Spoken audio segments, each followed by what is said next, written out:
Well, I thought brown bag, I thought there'd be about 5 people. We would have a little informal chat, but I can see it's not that. Dynamics will be a little different.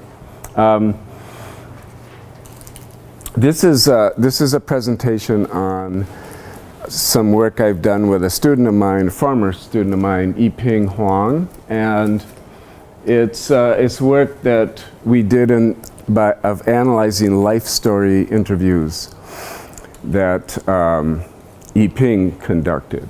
And she conducted these interviews with Asian international students who were teaching at IU. So she was interested in their life stories and what it was like to be at IU teaching undergraduates there. Some of you were at the talk the other day, and some of you weren't. Most of you weren't. The other day, the talk went a little bit into the idea of the negative in Hegel's philosophy. We got to that through talking about what Kant called the transcendental I, and so what I'm about to talk about to you now is related to that. So the first thing I want to say to you is when I say consciousness or transcendental I, or just I, if you have a picture in your mind of what that means, then you don't have it correctly. The I is the absolutely not object. It's the pure subject that isn't an entity, doesn't have qualities. It simply is not object. And in our experience of objects and other phenomena, the I is always in contrast with those. If we shift from Kant to Hegel, then the idea is that the next possible action that we can take in relation to an experience we're having, that's the I, the next possible action. So if you think of experience as involving kind of moments where we're fused or we're embodied, we're embedded within something that we're not aware of because we're embedded within it. At any moment, we're in the midst of some kind of action that we're doing, a thought, a shift in awareness, a body movement, something like that's always going on. And when we can objectivate that, make it other than us, that's when you get a separation of I from what you formerly had been embedded within. I hope that makes some sense. Maybe it doesn't, but we'll see. Just remember, when we use the words consciousness or I, if you get a picture in your mind of a little thing that somehow is aware of other things, that's not it. We're talking about the bare principle of not being objective. This paper, Yiping came up with the idea of applying what's called first and second negation in Hegel's philosophy to life story interviews.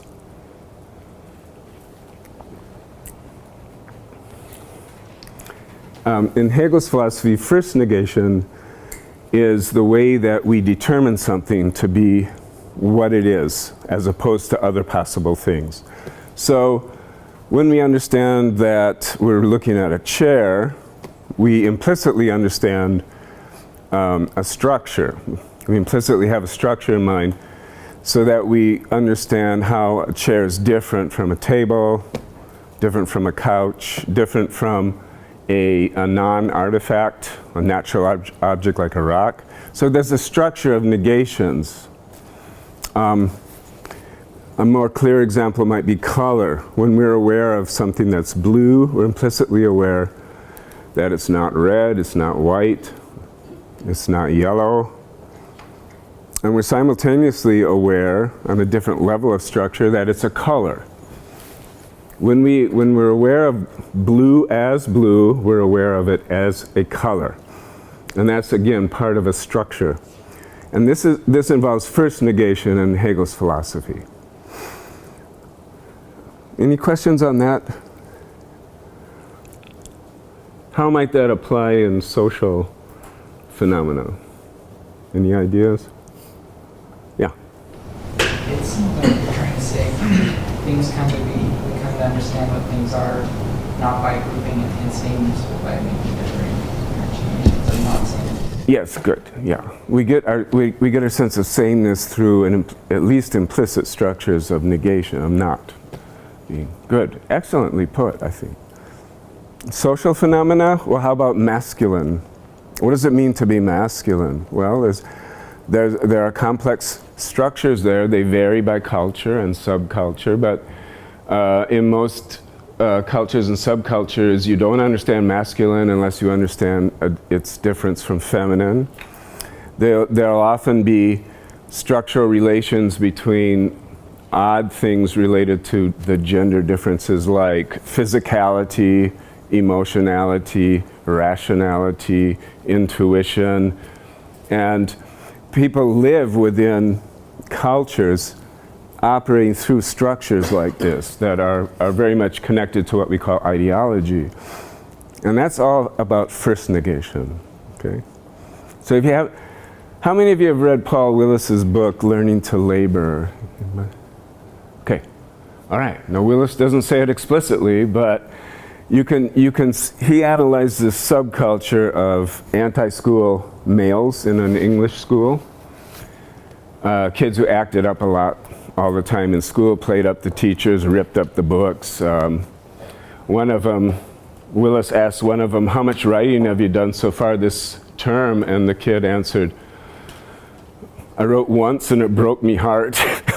I said, "Why?" He said, "Because I was trying to get through the whole term without writing a single thing." So they were very anti-school kids. Well, you can analyze his description of that culture in terms of a structure of negations. They had masculinity was pitted very strongly against femininity. It was a very sexist, patriarchal kind of subculture.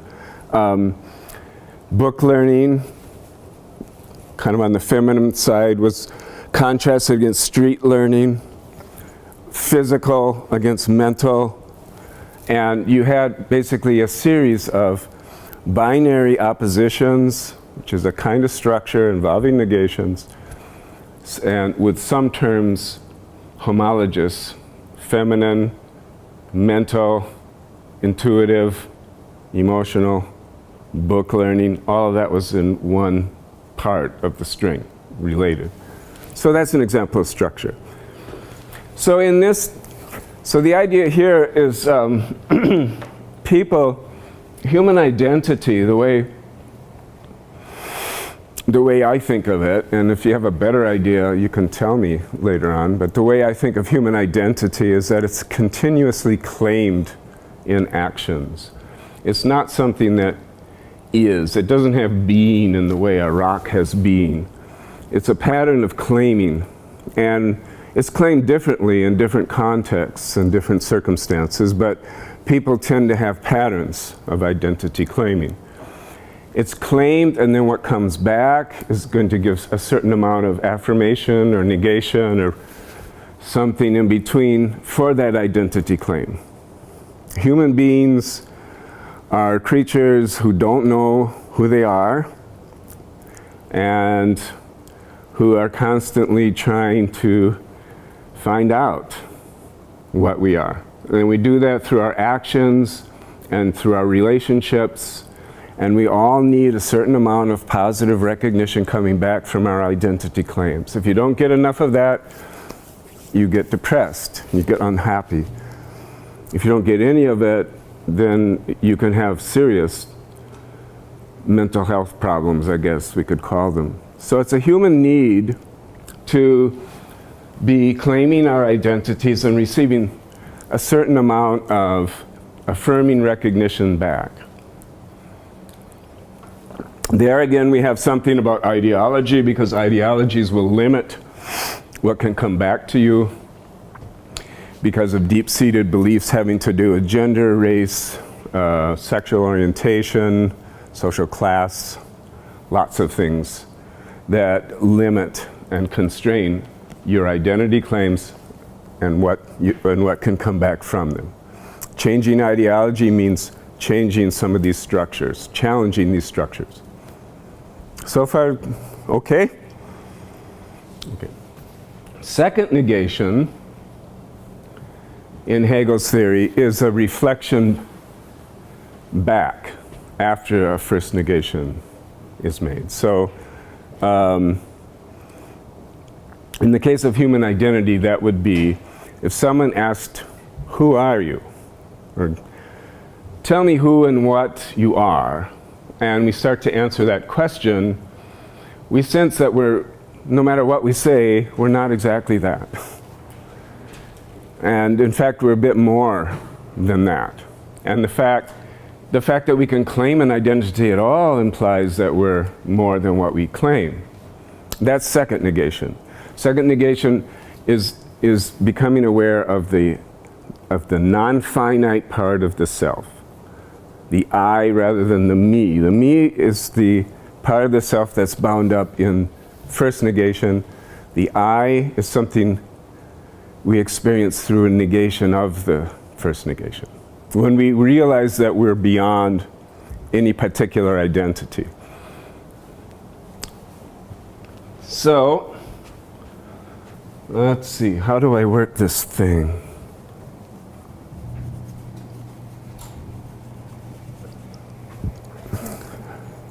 Oh, over there? Okay. You want to go down? I want to be able to control it, like, I don't see them. Oh, I see the mouse. Good, I think I've got it. Thank you very much. Okay, so in this study, we're looking at actual life stories people were telling us. And we were looking for, first of all, structures involved in their identity claims at the level of first negation. What kinds of structures were implicated in the things they said about themselves as people? And we found that there are these 5 common ways of using first negation. First, claiming an identity implicitly by claiming not to be a different identity explicitly.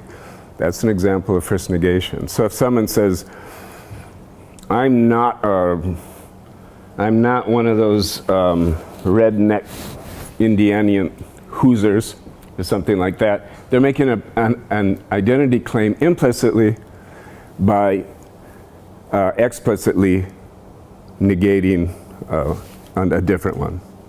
Is that idea clear? I bet all of you do that sometimes. I do. I'm not one of those. Okay. 2, claiming an identity explicitly that's constituted by differences from other possible identities implicitly. So these are positive claims like I'm a decent citizen, I'm a kind and loving father, I'm a brilliant scholar. In those you don't have any explicit negation, but to make sense of any of those, a brilliant scholar, well, there must be non-brilliant ones, right? Kind and loving father, well, there must be some fathers who aren't kind and loving. And so again, you have these structures of difference constituting the positive term. The third way, claiming a positive identity explicitly that's more explicitly in negative relation to other positive identities. For example, I'm a solid working class guy. That would be different from the category we have in number 2, because if you say I'm a solid working class guy, that sense of working class is, it negates, it's different from middle class or posh or whatever term would be appropriate in the culture in a way that's almost explicit. It's not stated, but it's a lot closer to the surface of the meaning than is the case when you say I'm a decent citizen. Depending on context. Meanings always depend a lot on context. So. Okay, number 4, claiming an identity by contrasting oneself negatively with what one used to be.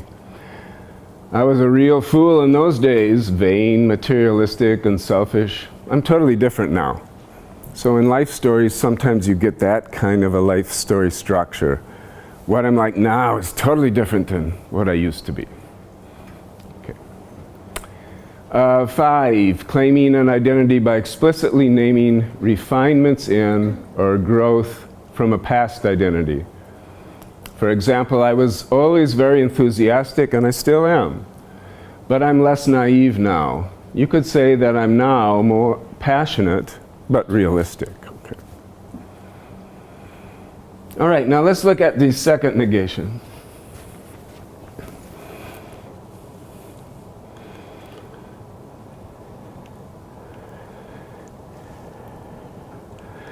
This is very subtle.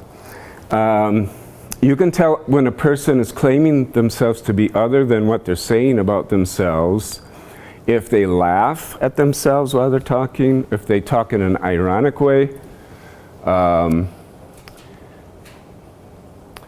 Let's see, what else?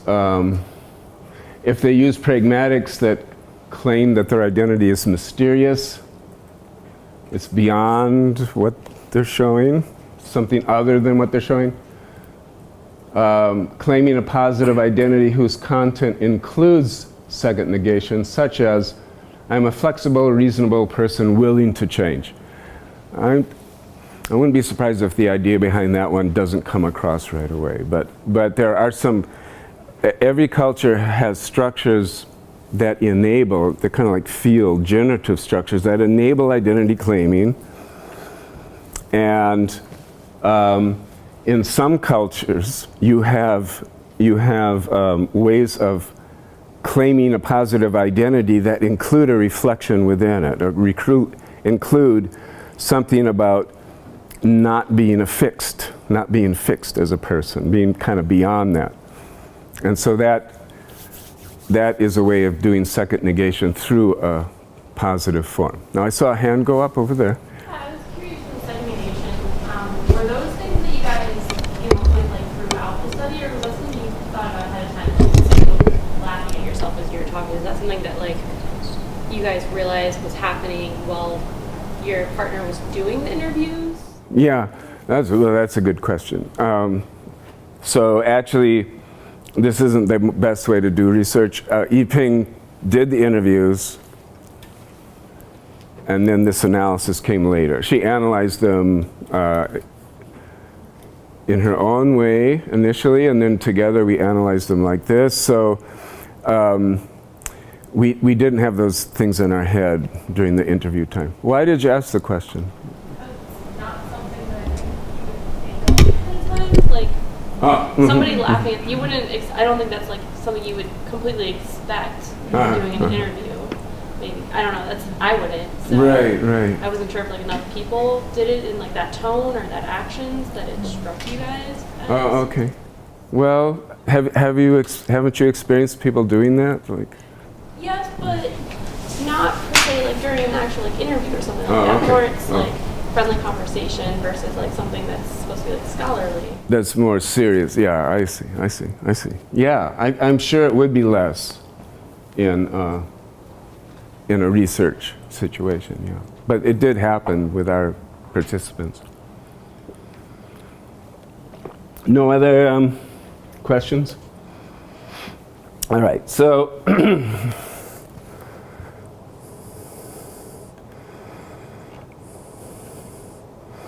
Well, I just have here are the 4 people: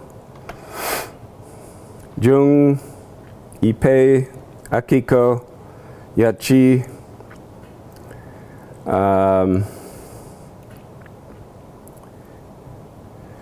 all right.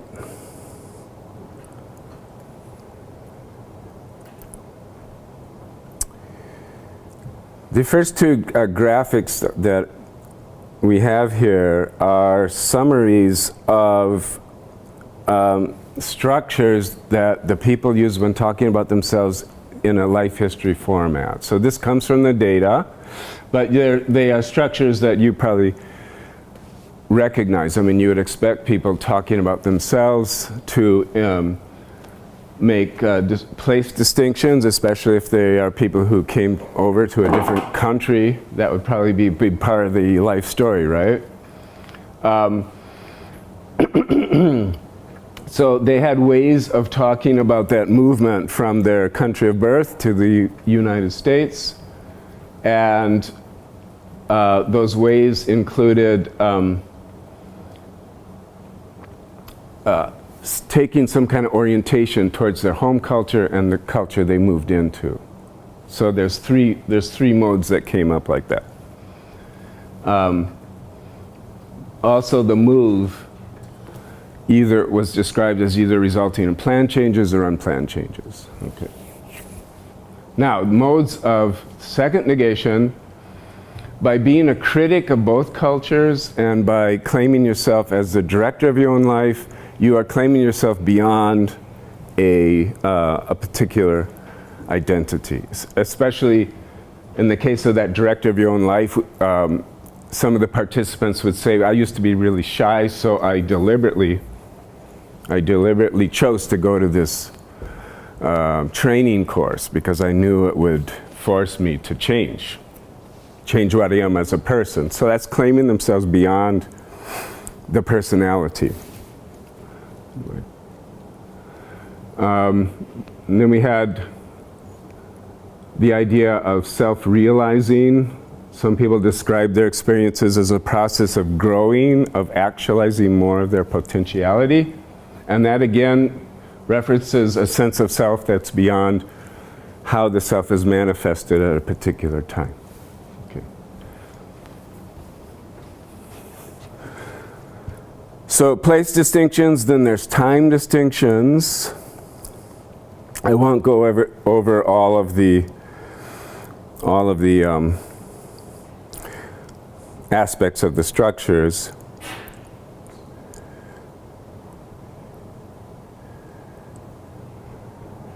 Okay, but these are the two main things that came up with respect to time. Times within life history being contrasted with each other. I used to be like this, now I'm like this. Or things used to be really good, now things are really negative. Talking about the environment rather than the self. The time of interview is often contrasted with times in the life history. And here are some of the ways the second negation was indicated. Laughing at self, sighing while talking to oneself to communicate to other. That's an interesting form. If someone's talking to you and they tell you something like, yeah, I didn't go to graduate school right away. And that wasn't very smart, Phil, was it? Not going to graduate school right away. And they're kind of doing a little performance for you, you know. That's a way of doing a second negation. That's kind of cool. Acting out thoughts from past, from first person present. Vision metaphors. I see myself, I look at myself. Okay. Modifying identity claim just made with new words. Okay.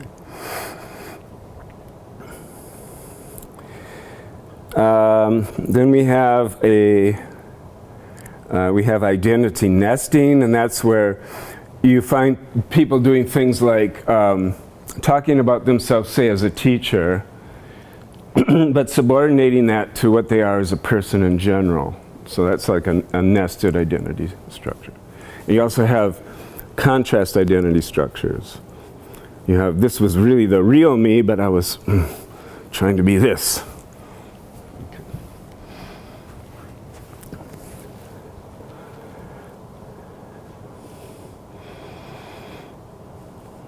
Okay.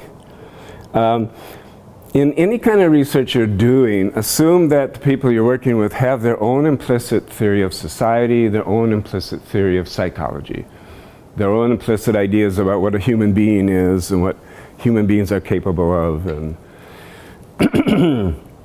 things like that. Their own idea about what a social order is, whether it's natural to have differences in wealth or not natural. Things like that. And then if you are aware that people do, you can reconstruct their implicit social and psychological theories as part of your data analysis. And a lot of times that'll give you clues about a lot of things, including ideological beliefs that people have. Don't worry, I won't go on too much longer.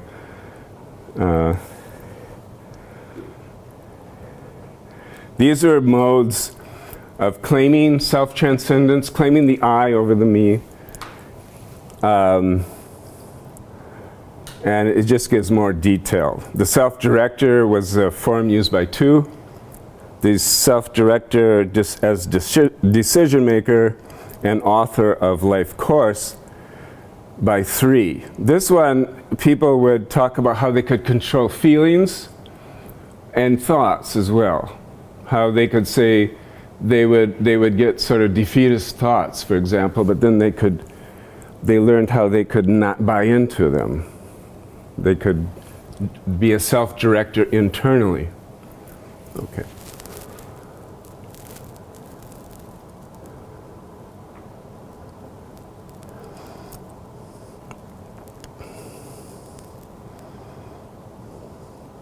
I won't talk about all these.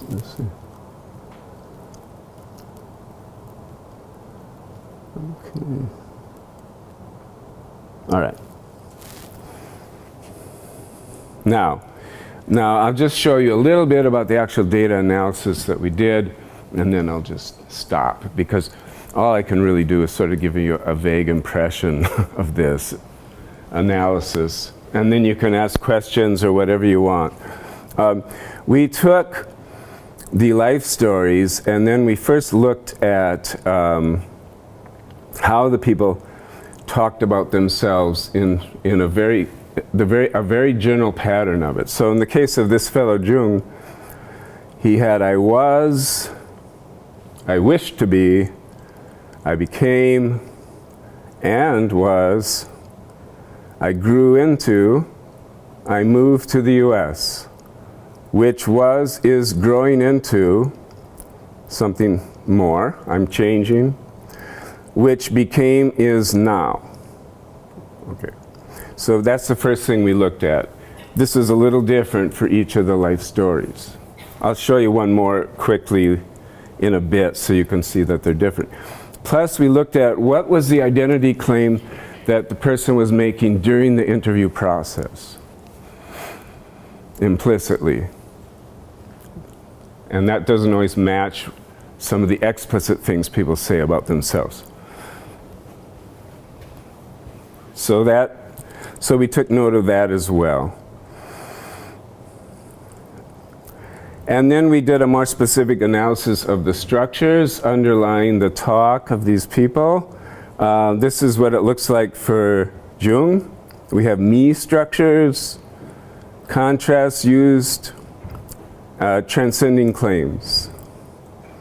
And we put those on the temporal guideline. Okay, I'll just show you one more.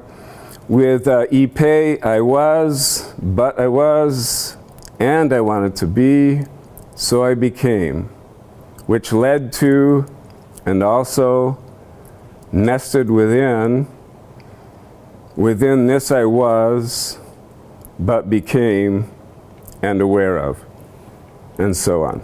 And in her case, she had 2 different modes of identity claiming, one of herself as a person in general and one of herself as a teacher.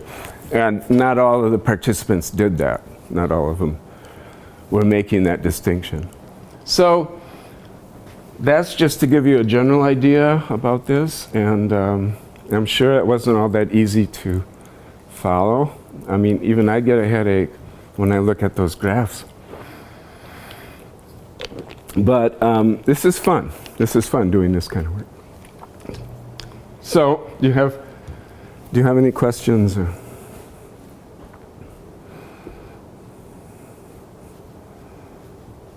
Yes.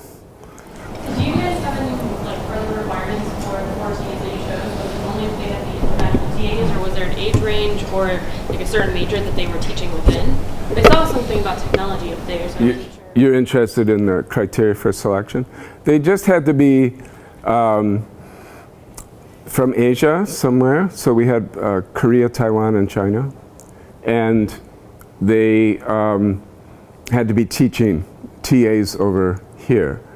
We didn't care about the other things because we weren't really trying to generalize exactly in our, I mean, the sample logic, it wasn't trying to base conclusions on that population of assistant teachers, of graduate students teaching from Asia. It wasn't meant to do that really. It was more like an exploration into the concept of identity and structures and so on. Good question though. But what would you do with 4 people? What would it mean to... It's very small. I'm Yeah. not sure if you were just using these 4 examples to show us, or like if there were more, or... Oh no, it was these 4. And then Yiping's dissertation is kind of does a large study of each person based on it. So. And she doesn't try to generalize too. Yes? I'm really glad to hear your kind of how to recruit the participation, because I'm working kind of ethnography to self-study myself as a doctoral student and teacher. Oh, yeah? Instruction TA who teaching Korean language at the college level. So my study perfectly, same with your research. But my question is, how you initiate the interview? So is there any specific interview question to let them say their life story? Oh yeah. How often do you meet for participants? Oh, lots of times. Yeah. Is you doing that too? It generally, it's going to need more than one. We usually meet like once a week to interview each other. And then the type of questions, very specific.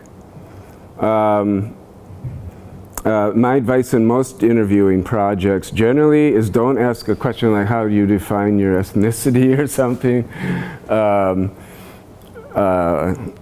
Ask it very specific. Can you remember what it was like when you first knew you were going to come to the United States? Okay. And then they, oh, yeah, I can kind of remember that. Okay, tell me about that. And then you try to keep them in that real concrete mode of recall. And then you raise the level of abstraction from what they're saying. You try to get what's behind, it's implicit in what they're saying, and then you try to have them bring it out to get those structures, so you're not imposing the structures. Yeah. Were all of your interviews done in English? Yeah. I think so. Remember, Yiping was the one who did the interviews. And I decided, it was after she had finished her dissertation, she said, why don't we, do some work together? I said, okay. Let's look at your data together. I think she did them in English.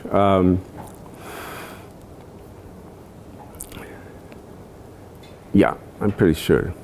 Now, what do you think about that? It's a big issue. Yeah. Thinking about fitting into structures and talking about self-identity in a language other than my first would change the way I respond to those questions. Yeah.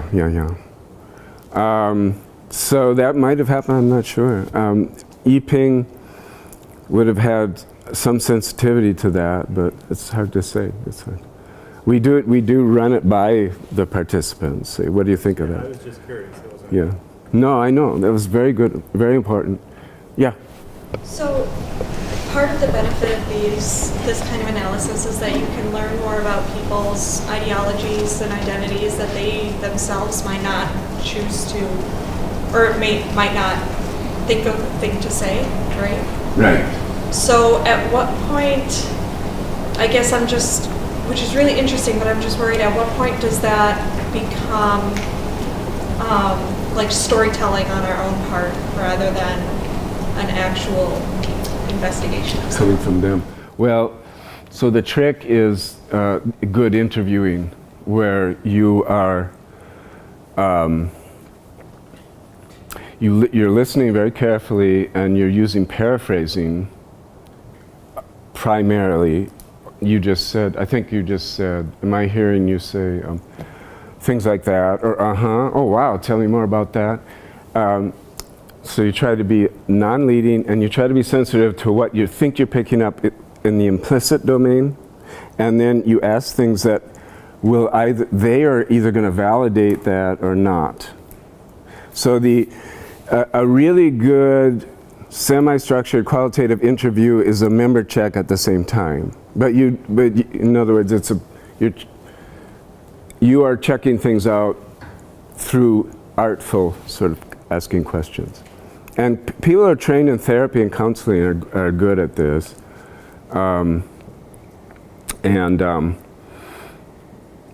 Other people, practice really helps with that. So good question. Yeah.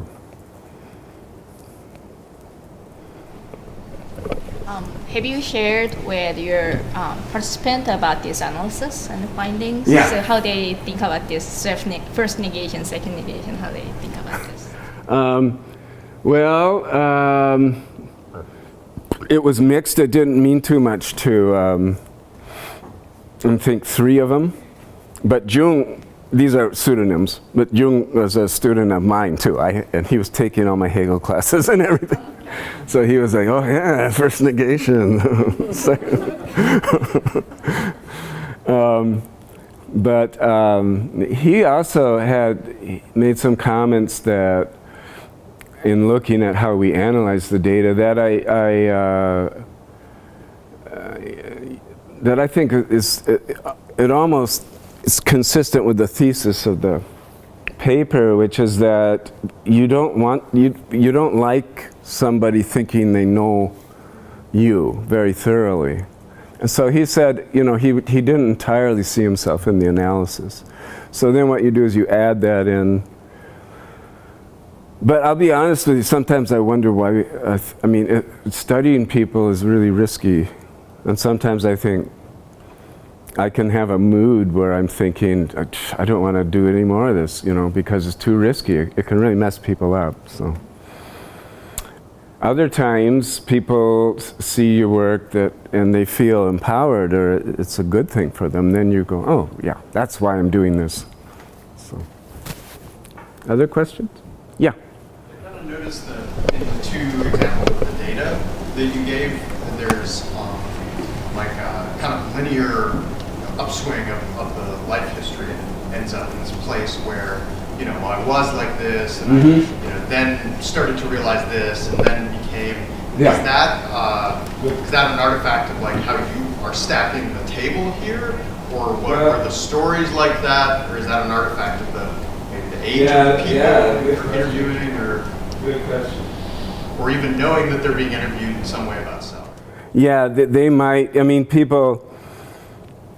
If they know they're being when people know they're being interviewed, they'll often try to make you happy, or they might have other motivations too. But a real common one is they want to take care of this poor person who's trying to do a study, and so talk in the way that the person needs. But here's one that's, let's see.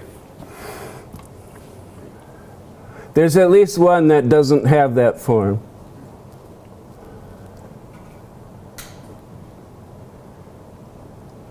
I think it's maybe the last one.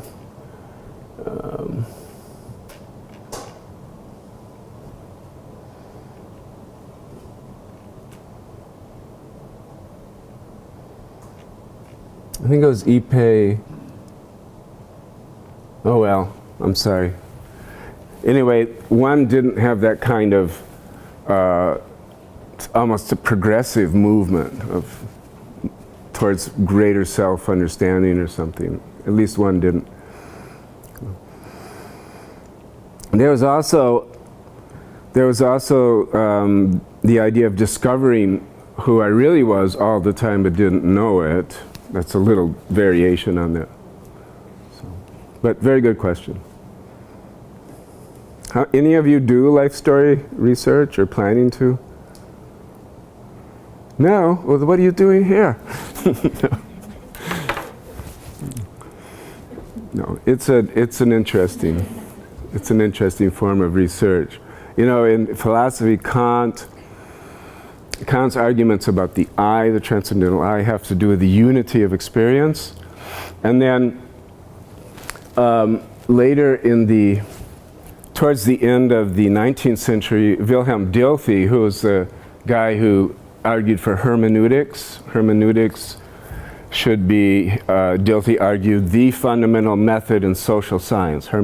He said the life story is what integrates full life experience. So Kant was really talking about perceptual experience. There's this I that you don't perceive, but it's still there.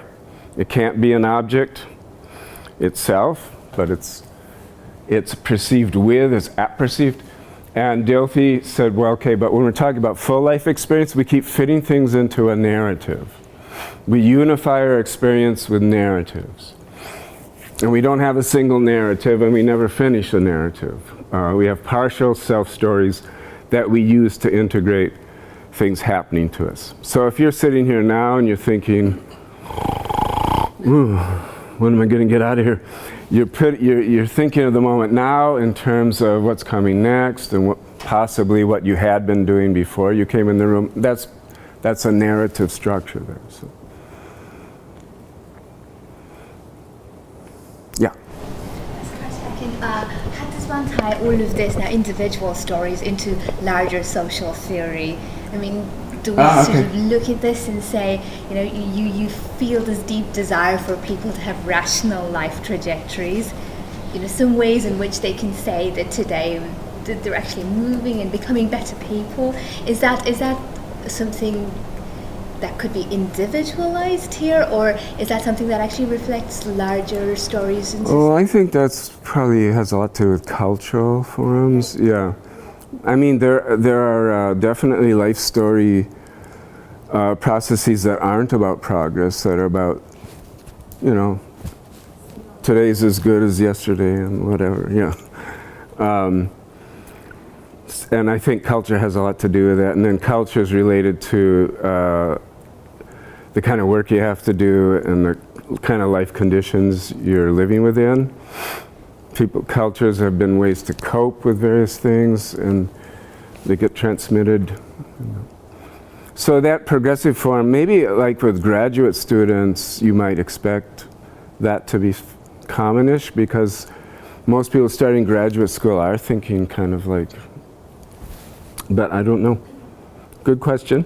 Is that something that you and Yipeng did as part of the study, to see if there were cultural elements of these life stories and whether they were different for the Japanese versus the Taiwanese versus Chinese, etc.? Let me think. I'm trying to remember. I have a lot of doctoral students, and way too many.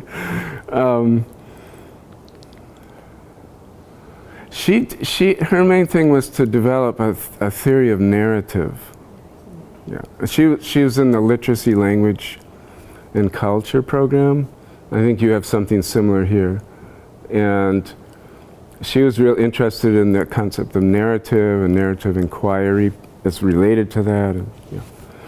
But how would one do that? Well, these things are, if we have this kind of a penetrating analysis of implicit structures that people are using to base their sense of security on, this is the kind of person I am, because everybody, it's very frightening not to be a person. It's something we have to do over and over and over. It's not given. And that means we're talking about culture, and that means we're talking about ideology. And where ideology sticks the most and is the hardest to change is when people's identities are wrapped in with it. So that if you challenge something in a person's belief system and they want to hit you, and you're saying, hey, what do you want to hit me for? All I was saying is the world's flat, you know. Why would you want to hit me? Anyway, it means their identity is threatened. They have an existential threat. And so the more we can see that connection between identity and ideology, the more of a chance we have for trying to change things. Yeah. So to kind of go back to the methodological part then, what was your student presupposing about the cultures that that people themselves were kind of dissecting, right? So you had that table about where people came from and then how they viewed the dominant culture they were in. Is she, or was she kind of thinking about culture first and then coming to this analysis of the structures, of the language structures? Yeah. Or was she discovering what the culture is, or this kind of, hybrid culture or mixture as she's interpreting it? What was that process like? Can you talk about it? Well, I think she herself is from Taiwan and taught at IU, and I think had some negative experiences with that. And I think she identified with these people quite a bit, and part of this was this self-exploration, this dissertation work, which is fair enough. And so I think she became more aware. There's a hermeneutic circle going on. I think she became more self-aware through this as well. The cultures are distinct. I mean, Japan, Korea, China, Taiwan, yeah. But she had some identification with what she was finding there. Actually, I think she knew these people too already. So, what motivated your question? No, I guess, so what you said was kind of like, this being an analysis of the implicit structure that people use for comfort and security can lead us to then understand, what cultural trappings people are pulling on for that comfort. Yeah, that's right. I mean, I guess you could also see it, in a more deductive way, that says, okay, well, I know what these cultures are like. Let's go look at how people are using them. So if I were to study politicians, maybe I would do something like that. I would say, well, I know what the ideology is of the Tea Party, so let's look at how politicians are kind of drawing on that. And I was wondering, I guess, which was deductive or inductive or abductive, which way was she kind of working? It wasn't deductive, no. Yeah, it was definitely an exploration of what was within her implicit awareness too. Yeah. Wasn't inductive either, though. Okay. If people say qualitative research is inductive, I always pause. I don't. It's not inductive in the sense of induction, like noticing a pattern and then inducing that there's a law or something or a principle that makes the pattern. It's not quite like that, so I try to avoid the word. Abductive, better, I think, if you can separate it from the other two. Do you like Peirce or Charles? I've been told to read it. Oh, okay, no. Probably should. No, doesn't matter, just if you want to, of course. I can never get the pronunciation. Yeah. Problem we all have. Other questions, comments? Okay, well, thank you for coming. It was very nice of you. Yeah.